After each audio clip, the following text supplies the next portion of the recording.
With waves, there's only two main types of waves that we will be studying in class. Transverse, which is the one we see at the top here, that has the wave moving at right angles to its normal line here.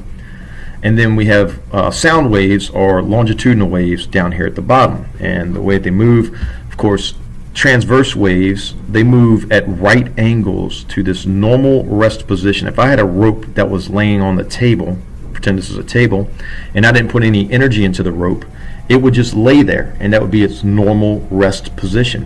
However, if I picked up the rope and wiggled this end down here up and down, I would get this, it would jump off of the table, and you would form what's called a transverse wave. The more energy that you put into the rope, the higher it would jump off the table as the wave went down the rope. So amplitude is the distance away from that normal rest position, and it's a measure of how much energy is in the wave. Again, the harder you flip that rope, the higher it's going to jump off the table as it moves down. So amplitude is from that normal rest position up to the crest. The crest is the top of the wave, or from the normal rest position down to the trough. They will always be the same. So from crest to trough, the amplitude is only going to be half that distance. We're only going down to the normal rest position, from the normal rest to the crest, or from the normal rest down to the trough. If I was to jiggle that rope, say if I had a piece of tape on this end of the rope, when I move it up and down, that tape doesn't go down to the other end of the table. It stays right here. The energy moves through the wave, but the medium doesn't. The medium is whatever the material is that wave is passing through. In the case if you had a rope, flipping it up and down, it would be moving through the rope. So the medium will be the rope. And an ocean wave, the medium would be the water. If you had like a sound wave, if I was talking that you can hear me now, the medium would be the air that I'm talking through. Sound waves we'll get to in a second. They're actually down here.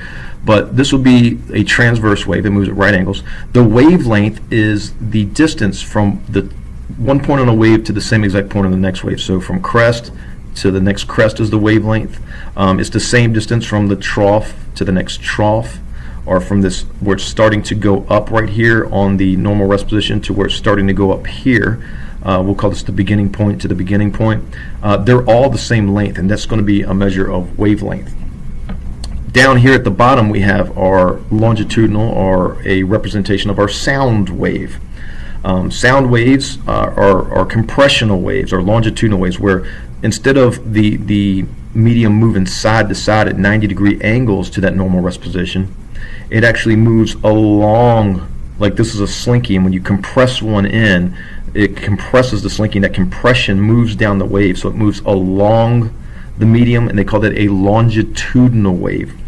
It's made up of two parts. You have your compressions here, where the part of the slinky is close together, and the rarefaction, if I squeeze this compression together, it's actually pulling the springs in there tightly, so it spreads out the springs in other areas. These are called rarefactions, wherever they're spread apart.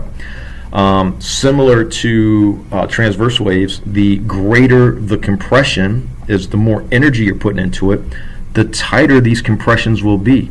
And so that would be a measure of amplitude. The wavelength would just similar to transverse wave. If we go from crest to crest or trough to trough, we're going from one point on the wave to the same point of the next wave. Well, on a compressional wave, we do it like from the beginning of the compression to the beginning of the next compression will be a wavelength, or the beginning of the rarefaction to the beginning of the next rarefaction, that'd be the wavelength, and it would always still be the same. Sound waves, again, are going to be longitudinal. The way I remember it is, if you have a speaker, if you've ever seen a speaker that is running, you can see the speaker moving back and forth, compressing the air out in front of it, kind of like taking your hand and pushing on a slinky and compressing that slinky down.